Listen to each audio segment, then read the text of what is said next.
Dakta Radio, bijak dan cerdas. Dakta Radio bijak, berinformasi, cerdas, berinteraksi. Rekan Dakta, pendaftaran pemilihan terbuka calon Dewan Pendidikan Kabupaten Bekasi saat ini juga tengah dilakukan proses. Pendaftaran calon Dewan Pendidikan Kabupaten Bekasi terbuka bagi semua masyarakat. Tentunya mereka yang memiliki kualifikasi syarat yang telah ditentukan dapat mengikuti seleksi calon Dewan Pendidikan Kabupaten Bekasi. Lalu bagaimana Dewan Pendidikan ini memperbaiki kualitas pendidikan di Kabupaten Bekasi?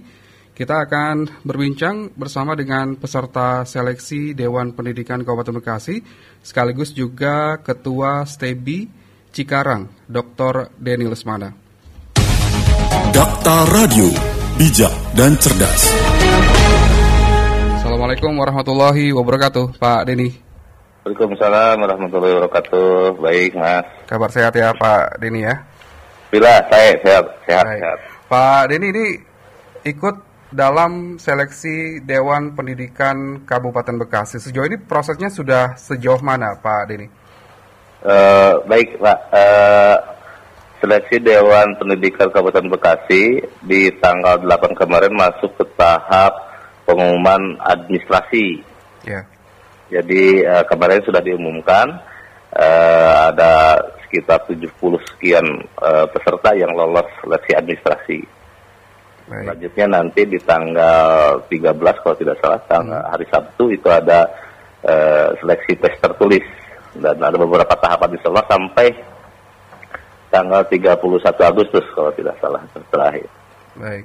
Pak Denny ini kan juga sebagai praktisi di bidang pendidikan begitu ya. Sebetulnya apa yang memotivasi ataupun juga mendorong begitu ikut dalam proses seleksi Dewan Pendidikan ini, Pak Denny? Baik, sebetulnya kalau berbicara Bekasi berkaitan dengan pendidikan, kita punya tantangan tersendiri sebetulnya. Iya. Dilihat dari Kabupaten Bekasi merupakan kabupaten yang bisa dikatakan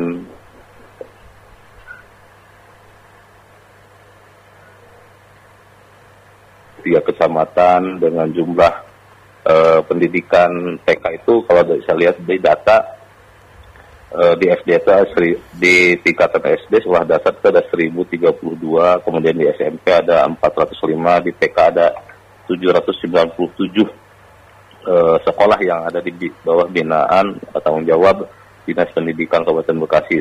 Dan tentunya tantangannya begitu beragam. Dari mulai kuantitas, kualitas, kemudian kompetensi guru, sebaran guru, dan hal-hal lainnya yang tentunya ini harus segera diperbaiki bersama-sama. Tentunya dengan adanya Dewan ini adalah bagaimana kita mengontrol pemerintah dalam hal ini memberikan masukan untuk dalam hal kebijakan-kebijakan sehingga apa yang diharapkan oleh masyarakat itu bisa terwujud sehingga akan melahirkan kualitas kuantitas pendidikan yang berkualitas untuk Kabupaten Bekasi. Baik. Kalau dikatakan tadi memang ini untuk sebaran SD, SMP dan SMA di wilayah Kabupaten Bekasi terkait dengan jumlah dan juga perbandingan dengan masyarakat ini kalau Pak Denny ini sebagai praktisi pendidikan sebetulnya bagaimana, Pak? Kalau dilihat dari jumlah kuantitas adanya sekolah di tingkatan TK, SD, SMP, SMA itu sebetulnya tanggung jawab dari provinsi. Jadi kalau misalnya dilihat dari itu, ini masih sangat kurang ya secara kuantitas. Di mana ada beberapa hal yang saya menyatakan kurang ini. Pertama berkaitan dengan jumlah kelas ya. Jumlah kelas yang bangunan yang tentunya masih perlu untuk ditambah atau sekolah-sekolah yang berkualitas perlu ditambah.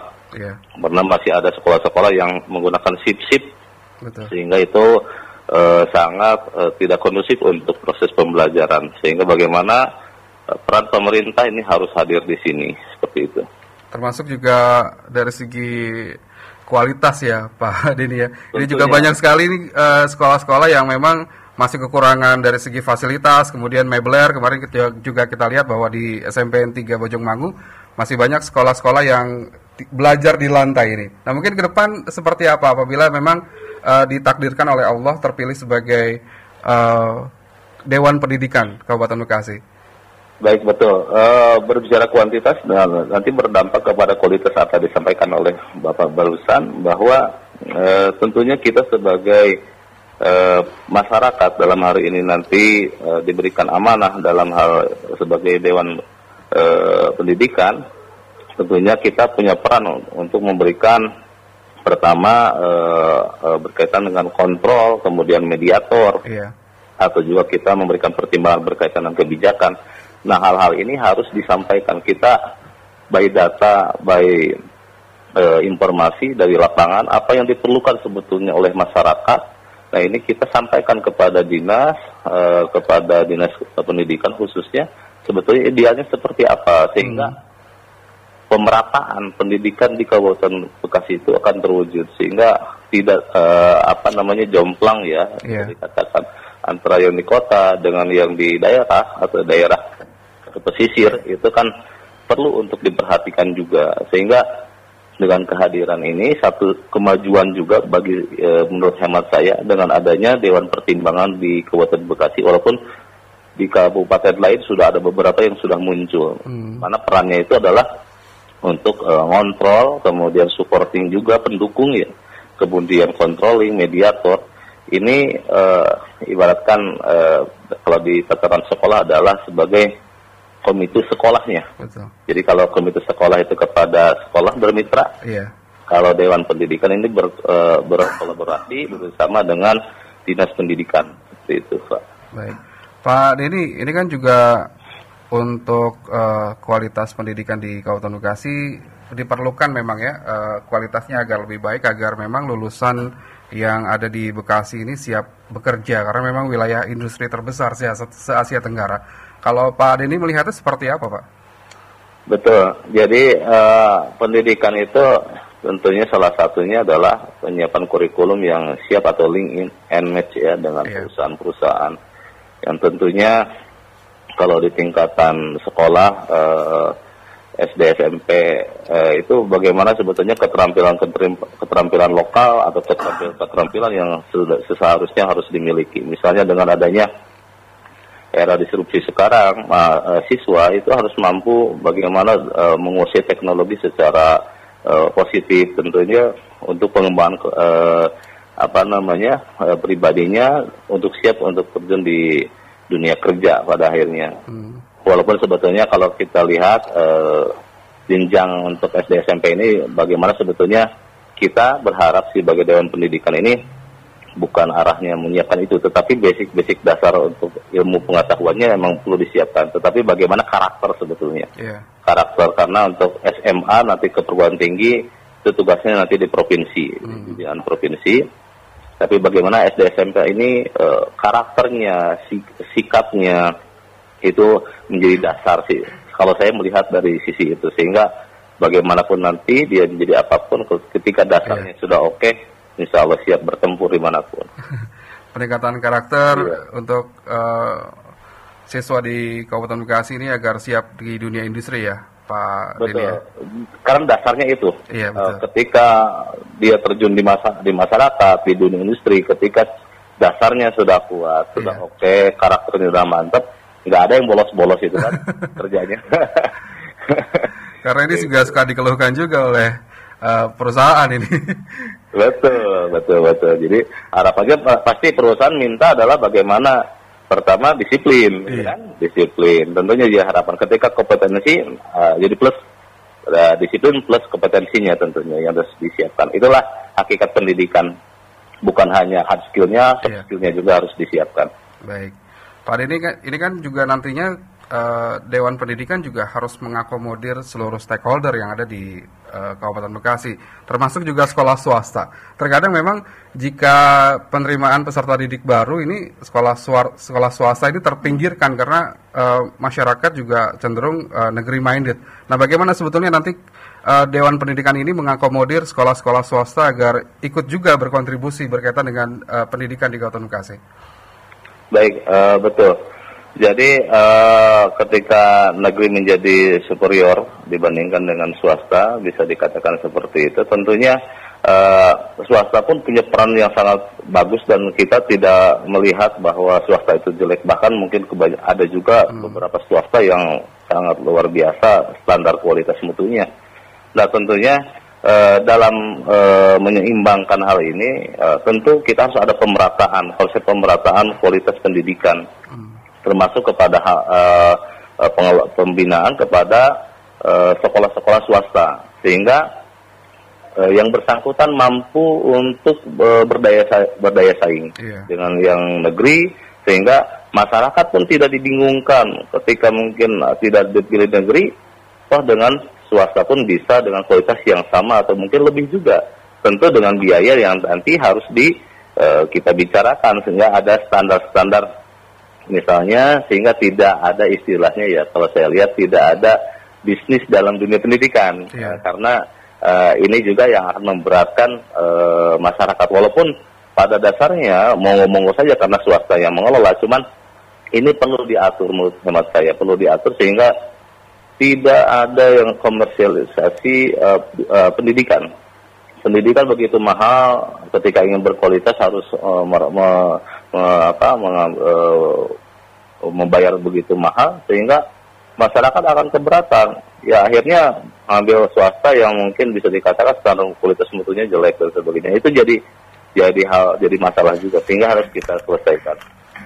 Termasuk juga pemberian subsidi mungkin ya untuk swasta ya. Kalau misalnya saya sepakat, betul. Ini yang kadang-kadang dilupakan juga, bahwa negeri itu mungkin ada alokasi anggaran yang sudah ditetapkan. Kalau swasta itu saya lihat mungkin dari bos ada, cuman harus ada juga bagaimana pemerintah dalam hal ini mungkin kabupaten, kota, atau mungkin di tingkat provinsi atau nanti ke pusat juga ada anggaran-anggaran yang diberikan kepada swasta, baik itu pembinaan secara tidak langsung atau mungkin pemberian bantuan-bantuan secara langsung, itu perlu untuk diperhatikan, karena sebetulnya ini pendidikan kan yang bantu banyak ya. Kalau misalnya hanya dibebankan kepada pemerintah, karena ini keteteran sebetulnya, sehingga swasta ini membantu pemerintah dalam melaksanakan pendidikan di kita di Indonesia, sehingga ini juga perlu diperhatikan kualitas mutunya, gurunya, kesejahteraan gurunya, ini perlu diperhatikan juga. Ini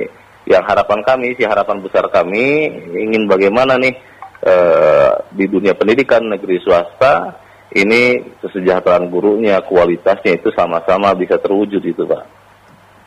Nah, Pak Denny, ini kan pemerintah juga mengisyaratkan untuk mengalokasikan anggaran yang memang juga cukup besar untuk pendidikan gitu ya, ada sekitar 20%.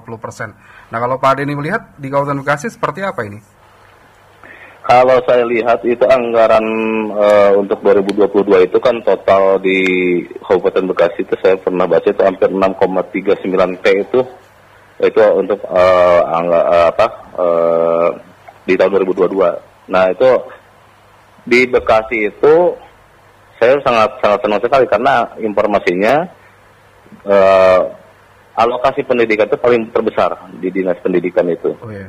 Itu paling besar, sehingga ini perlu untuk jadi apresiasi. Tapi bagaimana sebetulnya PR-nya bukan hanya di besarnya itu, tetapi kebermanfaatannya, kemudian program-programnya harus berdampak juga. Karena bagaimanapun kalaupun besarnya anggaran sebesar apapun, kalau misalnya tidak tepat sasaran, programnya tidak sesuai apa yang diharapkan oleh masyarakat, bahkan mungkin jomplang, ada yang kebagian, ada yang tidak, dan sebagainya, itu kan jadi masalah juga. Nah, kita sebagai Dewan Pendidikan nanti ingin ngontrol ini, ingin mengawal ini, sampai Z-nya, bagaimana nih sekolah-sekolah yang di pinggiran, apakah sudah dapat dengan yang sekolah yang di kota, apakah bagaimana akses dan sebagainya, itu harus diperhatikan juga. Jadi kita akan ngontrol, memberikan masukan, memberikan kontrol, memberikan dukungan, dan tentunya apapun itu dalam rangkanya adalah untuk memajukan dunia pendidikan di Kabupaten Bekasi. Baik, termasuk juga tidak tumpang tindih ya antara anggaran pendidikan ya. Karena kan memang sejauh ini kalau saya lihat di DPRD begitu ya, dalam kegiatan-kegiatan anggaran ini juga seharusnya sejalan terkait dengan perbaikan infrastruktur maupun juga mebler, sehingga kejadian-kejadian untuk persoalan sekolah-sekolah yang deprok ini tidak terjadi lagi ya Pak Denny ya? Sepakat itu Pak, sepakat betul. Baik. Kita pokoknya sebagai masyarakat, bagaimana ini memperhatikan, berarti kita kritis peduli terhadap dunia pendidikan, menyuarakan ketika ada wadah yang tentunya sangat potensial, kita ada rasa keterpanggilan di situ, kita masuk, insya Allah mudah menjadi kebaikan untuk semua. Gitu. Baik. Pak Denny, mungkin terakhir apa yang ingin disampaikan berkaitan dengan seleksi yang saat ini juga tengah dilakukan oleh pemerintah Kabupaten Bekasi? Saya berharap tentunya ini seleksi dibuka secara umum, tentunya sudah dilaksanakan dan tentunya prosesnya kita akan kawal bersama-sama. Tentunya saya percaya ini kredibel, dapat dipercaya, transparan. Tentunya akan melahirkan pemilihan siapapun itu nanti yang dipilih, yang terpilih adalah para perwakilan dari masyarakat yang tentunya terbaik insya Allah untuk memajukan khususnya pendidikan di Kabupaten Bekasi. Seperti itu Mas. Baik, Pak Denny terima kasih sudah berbincang bersama dengan Dakta. Semoga hasil yang terbaik ya dalam proses seleksi Dewan Pendidikan di Kabupaten Bekasi. Insya Allah Mas. Terima kasih. Terima kasih. Selamat beraktivitas kembali Pak Denny. Assalamualaikum warahmatullahi wabarakatuh. Waalaikumsalam warahmatullahi wabarakatuh. Dakta Radio, bijak dan cerdas. Rekan Dakta, itu tadi perbincangan kami bersama dengan Ketua STEBI Cikarang sekaligus juga peserta seleksi Dewan Pendidikan Kabupaten Bekasi Dr. Denny Lesmana.